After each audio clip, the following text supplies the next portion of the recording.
would like to ask you where we are in, let's say, Germany side, because you have many experience in many sectors in USA, globally, where we are, what an executive assistant should be. Right. Well, first of all, I want to applaud you and congratulate you for the initiative, that you do that, because I think that's a fantastic idea, and you will provide a lot of help and assistance to other assistants, because I think, and I hope I can do my part today, that you are learning a lot, you get a lot of input, and you can provide clarity, because I think you are right. In many ways, it's not so clear sometimes, because also the people in the companies who need assistance, they are not sometimes so clear themselves, and it's kind of a big area of different types of responsibility.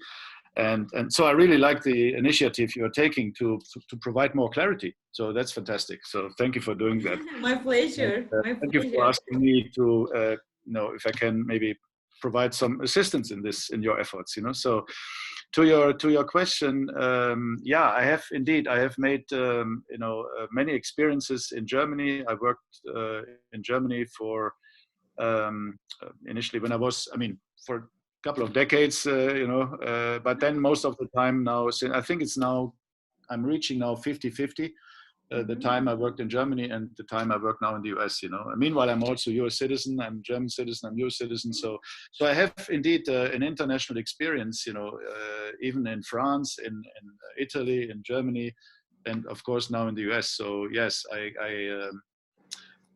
there's actually different ways of how assistants roles are, but I'm not sure. When I think about it, I'm not so sure if it is related to the culture, or it certainly is related also to the culture in the different countries. But what matters most, more so than the individual cultural aspects, what matters most is the culture of the company. I think that matters most. Yeah. And I want to make sure that I'm answering your question. So should I? Right, please go ahead. Right. Okay, yeah. Okay. Yeah. So let me start with the corporate culture first. So I think, and it doesn't even matter for an assistant or for whomever joins a company. I wish very much for everybody who joins a new company or who is in a company, that the culture in the company is very positive. And how I would describe a positive culture, which I like for myself, and whenever I have an influence on creating a culture, I would like to very much have the culture I'm describing now to you, which is a culture of open communication, very strong collaboration, a culture of accountability, and trust. Yeah, that is. These are the key elements in a culture, and I think one of the biggest responsibilities a leader has in his or her role as a leader is to create an environment for the people that people feel safe addressing problems. People feel safe talking about critical issues. People feel safe addressing issues in the relationship between let's say the boss or the leader and the assistant. If that is not the case, you have an environment where you are afraid or where you are fearful, and it's stressing you. It's, you need to, when you can work hard and many hours, and that in itself is not, I would never call that stressful, because I love what I do. And when I have an environment where I can advance and where I feel safe because of the people I'm dealing with, because of the culture in the company, then it doesn't matter. You can work many hours. It's passion. It gives you passion. But when you do something which you're afraid of your boss, you are, it's just strange, there's politics, there's backstabbing, then that causes and no trust, that causes a lot of stress. So then every day is stressful. So that's just wanted to make that as a general statement, you know, for the culture, because this goes straight. And now I want to make very much go into the subject of the assistant role, because if that culture is given, then for me it is absolutely important to have an assistant which has two things equally.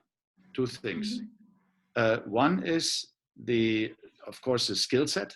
And you asked me about the education, and I come to the education part in a bit. One is, you know, let's say the skill set, but equally important is the character. And you know, for example, if I would do an interview with you, and you would apply for a job, based on your qualification and your resume, and you know, I already made a decision. Yeah, that looks good. You know, okay, but okay, she seems to have the right qualification. That's good. On so paper. To do the job, on paper. And then I would check that. But what I would mostly check is the type of person you are, the character. Could I trust you as a person? But before I go into that aspect of trust and the relationship and the role specifics, I just want to answer one question you also asked, which is the education. It doesn't really matter, I would say. It doesn't really matter that much, you know. Of course, you need to have, you know, a certain skill set in terms of being very savvy with Excel, let's say the modern office tools. Whatever it is, you know, the modern office tools, SAP, I would say, Excel, PowerPoint, you know, organizing things, you know, and all this. But these are basics, you know. And what kind of education you need for that, it doesn't matter. I'm not looking for a specific education. You know, I wouldn't even say it has to be a college degree. It doesn't matter. I think you know, I've had an assistant once. She just had in Germany. You have that dual educational system. So you learn a job, you know, like if you're in a bank or in a company, you go to school. You learn it like for 2.5 years or 3 years, and you go like a week, or it depends on the schedule. You go to school, and then you learn the job in whether it's a bank or whatever it is, or you know, and then you have a diploma after 3 years. But you didn't go to college. But I would not say, oh no, I don't want her because she didn't go to college. No, if she has the right skill set in terms of the tools and all that, what I need. And again, it comes to the basic point of the character, you know, of the person. And people who went to college don't have a better character. Yeah, I agree. Sometimes you know, college diploma is nothing. It can be, you know, it doesn't mean anything, you know. So it's all on paper, but at the end, it matters how you are as a person. So that answers the education. Okay. So and the rest is the cultural aspect. So, but before I go on, maybe we pause here, and you maybe have another question. I will not forget to talk about the culture, but or the character and so on. But maybe back to you. Sure. You know, when I was working at Orhan, I come across that the assistants in USA also taking care of HR position, some payroll, let's say some talent management, whilst we are time to time, of course, it's also depending on the culture, which company you are working for in Turkey, but we are not mainly involved in HR. But in USA side, as far as I know, and I get to hear from my friends in USA, executive assistants are not only the one answering the phones and just planning the calendar. She's mainly in the head of organization, taking care of almost everything for an executive. For example, for you, when you start working for the company and I was working with you, I was really pleased because I'll get to learn many things from you. You provide trust to people that you work with. It was different for me because we never come across this in the company, but I learned that from you. You gave so much patience to me to go ahead to improve myself. And what I learned from you, to be honest, and what you let me learn from you is time management. It's very important. I remember that we try to organize everything from the beginning of the year to December, and every time whatever we fix in the calendar, it's getting let's say organized on time. Everything was on time. This is what I learned from you. And really, how is going on in USA? I'm just trying to deeply dig in how its role in USA side, where we are globally. Yeah. Okay. Well, first of all, thank you for the compliment that you learned something from me. That's nice to hear. So, of course. Yeah. No, I also learned something from you, I must say, because you were for me the ideal assistant, in terms of the right combination of the skill set and also personality. So if I think of the perfect assistant, you would fit that description. Thank you so much. I can only give you that compliment back. I would not say that in US it's in generally different in terms of the role. I know, for example, in the company referenced, it was like this in the plant. I think it was like this, but it is not per se US. Most of the time I have the experience that the assistant is it could be that maybe the assistant does also payroll, for example, like an administrative job, but doing payroll, but not more than that, like HR, so that is a very a very unique skill set, HR, and so for the most part, my assistants and the companies I work for, and I can now reference 3 companies, Bosch, Röchling, and now Behr-Hella Thermocontrol, BHDC, where I work now. It was not just scheduling and organizing meetings, at least not for me, because I always wanted more. But it wasn't so much that they did HR and so on. So they had different roles, additional very important roles, and so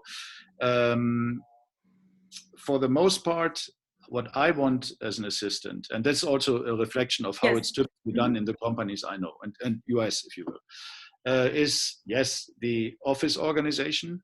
It's just my assistant on the one hand, but then also, let's say, the office management overall.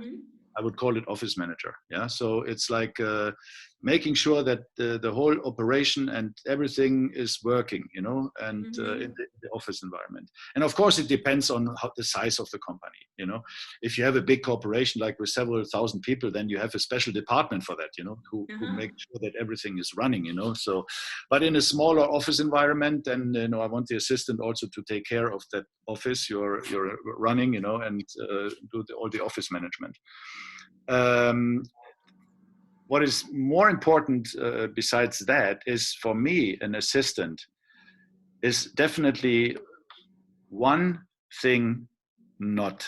So one part is not part of the job, is like making me coffee and this and this. If the assistant would offer it because she's just a nice person, I accept that. But it's not that I have that expectation. You know what I mean? I like to go to the coffee machine and meet somebody and have a little talk, And but that's just how I am, And if I would be a CEO of a big company, I would want to be with the people. I would not hide in my office or so, and eat alone or something, or have a special canteen. I would not do that, because I think, again, as I said, we are all human beings, eye to eye. So why should I not have a talk with everybody? Why not? Yeah, I agree. It just makes it more human. So that is what I wouldn't want. But of course, if the assistant would offer that and would just be nice, I would not mind. But it's not an expectation I have, I agree. I know. But then here's the essence of the job. It is, for me, a right hand and it's a very, very trustworthy, trust is extremely important, because the assistant, my assistants, they have access to everything. They know everything. They know critical things. They know that, so it's a lot of information they have. And you need a person who is absolutely loyal, who is absolutely not abusing that knowledge. Because here's a challenge. Here's a challenge. As an assistant, you know, you're not the boss. You're a colleague of the others, you know. And sometimes you develop friendships, and that's okay. You know, you're working with your colleagues all day long, you know. So very naturally, sometimes you develop a friendship, and then you meet and you go for dinner, and so. And then sometimes you always have to be careful that you never cross the line of sharing secrets, you know. Exactly. Exactly. That is so damaging. That is so damaging, and you will damage yourself, because if you once you do that, if you were ever doing that, I don't think that you would ever have done that, but you feel, if you do that, then you feel in that moment you wanted to share something with a friend, but you feel, oh my gosh, that was so wrong. And then that person, you know what, the secret remains a secret is only if you keep it for yourself. If you share a secret to somebody else, then this person has a secret. And by the way, then she or he tells somebody else, oh, by the way, I know something, you know. And then more people know. And he or she will put more. She will change it. And then the story develops. So the most important part of the job description for an assistant is the absolute blind trust, that I need to trust that person 100%, because if this assistant gives me the help I need her to be able to prepare for my meetings, sometimes to make sure that you know, she prepares documents and has access to my emails. And sometimes I'm traveling and I call, hey, can you look at that email and can you please answer on my behalf, you know, something like that. And just, you know, you can adjust it. So Serpil on behalf of Juergen Peters, and then you send that email, you know, it's like you type it, but it's clear for people it comes from me. So you have access to a lot of confidential information. And so to get to that level of openness and inside view, you know, imagine in my role, I know so much, I know everything in the company. You know, I know the finances, I know what somebody did elsewhere in the company, and, you know, critical things on a personal level or strategy things. And eventually you will have access to the same information. And so the aspect of confidentiality and trust is the most important thing. Yeah, thank you so much. Yeah. Thank you so much for all these lovely information. And for all your peers who will listen to this video, who will you know, listen in then later when you publish it. It's a skill set you can develop. You really, it's part of your character. It has nothing to do with the skill set of PowerPoint, Excel, and all those tools you learn. This is a skill set on the human level. And everybody, we are all humans, and I'm sure, including myself, you know, I'm aiming for perfection in my role, but I'm also a human being who makes mistakes. And I have made mistakes that I sometimes shared something I knew as a matter of trust to somebody I trusted, but then it was misused, and it is bad, you know. I mean, it was not damaging, but still.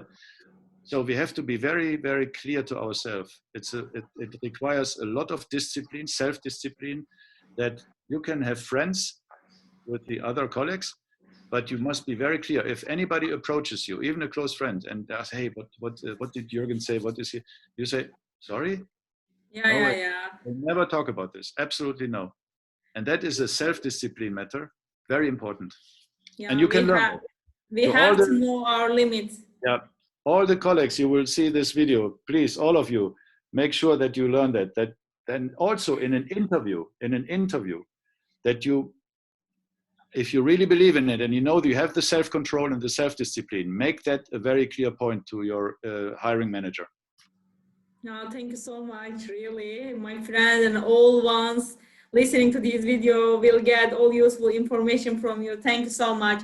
What kind of trainings you can suggest executive assistant, and after that, which positions in the company the executive assistant skills can be used?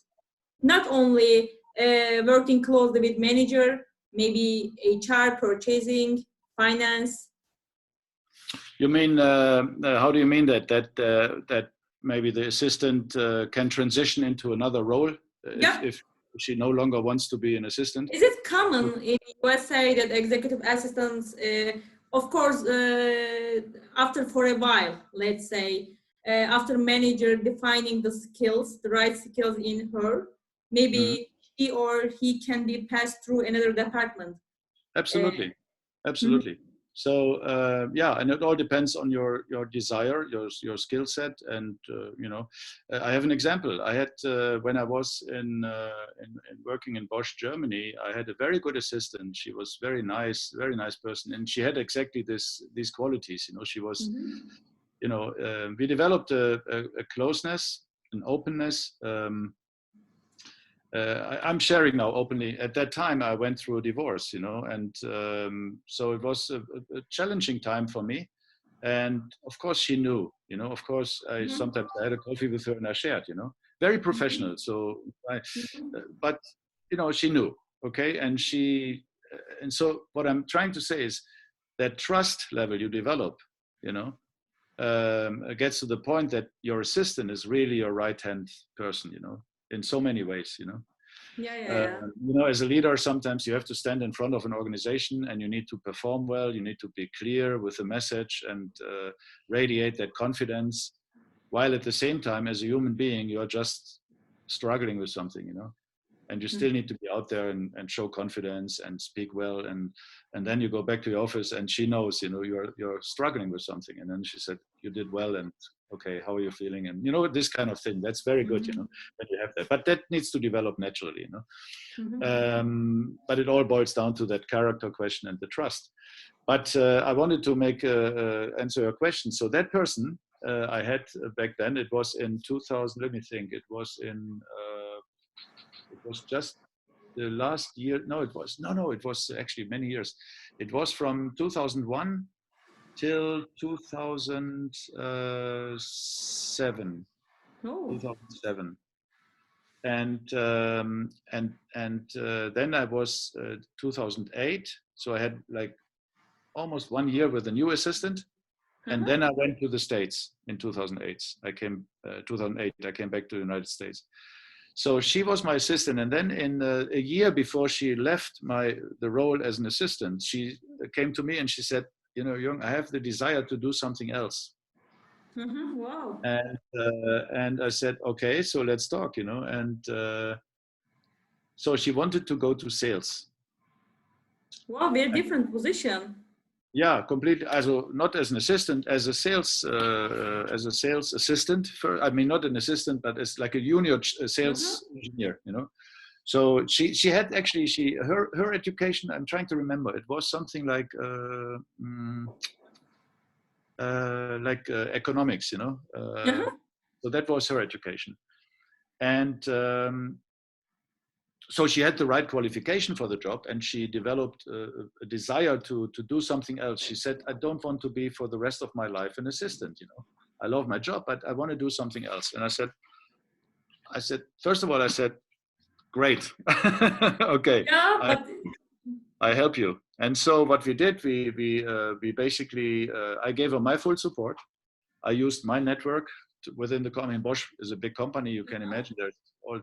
So it took like, I think it took like, almost a year, the whole process. You know, she was looking for something else. I helped her. We made sure that HR knows, and so it was a good planning process, and so it worked. And since then, she is working in sales. So she's now, what is it now?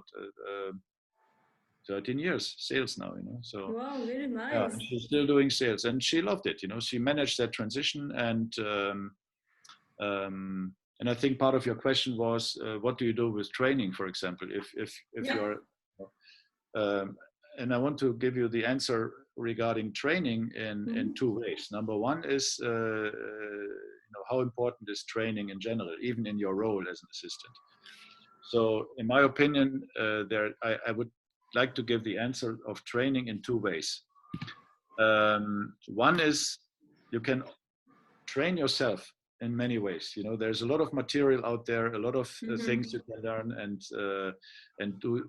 It's a self-learning process. When I went to college, the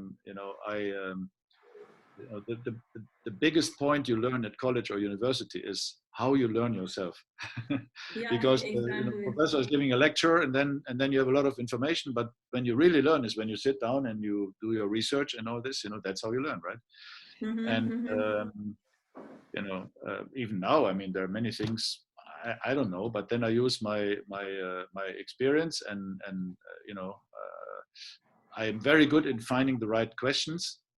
But when I have all the right questions, that's most important. And then with the team, let's find the answers to the problem, together. But the skill set of a leader is to have a skill to find the right questions to the problem. But back to the training aspect of an assistant. So there's a lot of things you can do yourself. But there's also an aspect of going out to trainings, which gives you an opportunity to meet other people, and the benefit of that is that you are mingling up with other people. You learn something else from other companies. So that aspect is also a good learning experience, for the assistant. Because think about it: if you're in a company and you are learning, or you only know how the company runs, and how things are done within the company, but you never learn something from the outside. So in terms of going to a seminar and stuff like this, or a training course, it gives you an opportunity to meet with other people, and that gives you also a lot of good inputs, So it makes a lot of sense to do things like this, Yeah. And so I'm always supporting this, the training aspect. So internally, also coaching, but then also once in a while, also an external training. Yeah. Thank you so much. And sure. You can, thank you so much. We can get back to culture. Maybe you can connect with the culture, because I'm done with the questions, because you really gave so much good information to us, but we are impatient to learn about the culture. So we are willing to hear that now. Okay. Very good. Yeah. So the culture, that is very, very important. Can you give me 1 minute? Just sure. 1 moment. Okay? Sure. Thank you. Yeah, sure. My pleasure. Okay. So the coffee machine was running and it was distracting me. So I just closed the door. Okay. Sorry, everybody. No, it's okay. All right. Okay. So the culture. Yes. The culture I want in a corporation, or a department or a company, whatever my responsibility is, First of all, I'm looking for a certain culture in a company, which I described earlier: open, trustworthy environment, clarity in terms of mission and vision and things like this. So let's assume that is all there. So in my role, the culture I want to create is a culture of what I call high-performing culture. A high-performing culture. Yeah. So high-performing culture has, and I'm showing this to you now. What I mean with that, and I hold it in front of the camera, and I'm wondering if you can see that. Is it clear or? Yeah, clear. Yeah, I can read it. Yeah. Case. So it's a customer-centric organization. Yeah. Focus on the customer. It's the aspect of high-performing culture and entrepreneurship. Yeah. Okay. And what I mean with that is, so first and foremost, we have to put our focus on the customer. Many companies, they're internally focused, and I think for me also in a business-to-business relationship, it's not a company, a building with a company name on top and steel and beton and metal. It's people inside, okay? And your customer is also not a building with a name and beton, metal, and steel on it. It's people inside. So when we say business to business relationship, it's people to people. Just like when you are going to a store and you want to be treated nicely as a customer, yeah, that's how I want to have that culture as well. So we need to put the customer in focus, customer-centric organization. Okay, that's the first thing. Understanding the customer needs, understanding the interaction with the customer, so that we learn and develop a relationship, with the customer. The aspect of high-performing culture, that is, accountability, communication, and a good collaboration. And again, when you have these elements, and there's a lot you can do to foster that culture, it creates trust. You need to create, you need to create a culture of with a clear mission and vision. Because if you have a clear mission and vision, a mission describes what is it you are doing and why are you doing it, what you are doing. And a vision gives you an orientation for the future. And it's a responsibility of a leader, and the assistant can provide a lot of help to this, helping him also. But it's a vision. It's giving a clear direction of the for the people, and then in terms of making sure that this culture comes to life, it is very important that the leader is very clear in communicating it, and consistent in what he or she says we should do versus how he or she is acting every day. If that is consistent, then people believe and follow. And a leader has one important element. If you don't have that, then you're not a leader, which is people who follow you. Yeah, right. And there's a difference between having the authority of a role versus the natural leadership skill which comes with it. People agree to do something for you because you are the boss, because you have the authority to say something, and they do. But that doesn't necessarily mean that they believe in you or that they really follow you. They just do an order. So in terms of the culture, you have to create a culture which creates an atmosphere, the leader inspire people, so that you are working together for a common cause and a common belief, which is bigger than anybody else, including the boss. So if you create that atmosphere and if you create that culture, then a company will really advance and excel. And so, and then the third element is entrepreneurship. Everybody who is in a company needs to act like an entrepreneur, needs to have think of the money they spend or the money they're dealing with, the time they are using in an optimal way. Think of it as if it was your own money. Would you do what you do? Would you do the way you do it if it was your own money?